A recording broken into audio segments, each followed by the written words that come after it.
Breaking news చూస్తున్నాం. ప్రకాశం జిల్లా అద్దంకి మండలం శంకవరపాడు దగ్గర ప్రమాదం జరిగింది. ఆటోని కారు ఢీకొన్న ఘటనలో ముగ్గురికి తీవ్ర గాయాలయ్యాయి. ఆ కారులో గంజాయి, మద్యం బాటిల్స్, పోలీసుల దుస్తులు లభించాయి. ఆ కారులో ఇద్దరు ఎస్ఐలు ఉన్నట్లుగా స్థానికులు చెబుతున్నారు. బల్లికురవలో ఓ విందులో పోలీసులు పాల్గొన్నట్టుగా ఆరోపణలు వచ్చాయి. తిరిగి వస్తున్న క్రమంలో ఆటోని ఆ కారు ఢీకొట్టింది.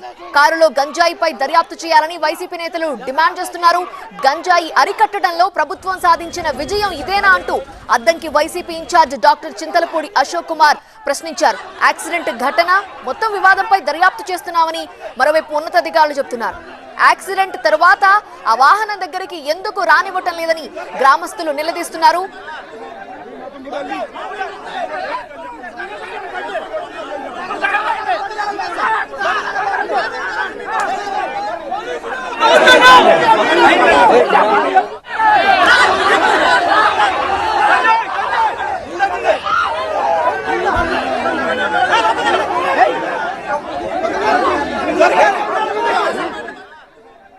గ్రామస్తులు ఆగ్రహం వ్యక్తం చేస్తున్న దృశ్యాలు మనం చూస్తున్నాం. ప్రకాశం జిల్లా అద్దంకి మండలం శంకవరపాడులో జరిగిన ప్రమాదానికి సంబంధించిన దృశ్యాలివి.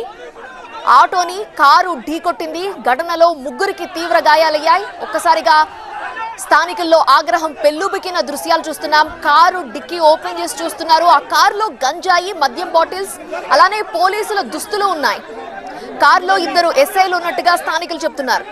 బల్లికురవ ఆ ప్రాంతంలో ఒక విందులో పోలీసులు పాల్గొని తిరిగి వస్తున్న క్రమంలో ఆటోని కారు ఢీకొట్టింది. ఈ ఘటనలో ముగ్గురికి తీవ్ర గాయాలయ్యాయి. అక్కడున్న పోలీసులతోటి స్థానికులు వాగ్వాదానికి దిగిన దృశ్యాలు మనం చూస్తున్నాం. కారులో గంజాయి ఎందుకుంది, మద్యం బాటిల్స్ ఎందుకున్నాయి అని స్థానికులు క్వశ్చన్ చేస్తున్నారు.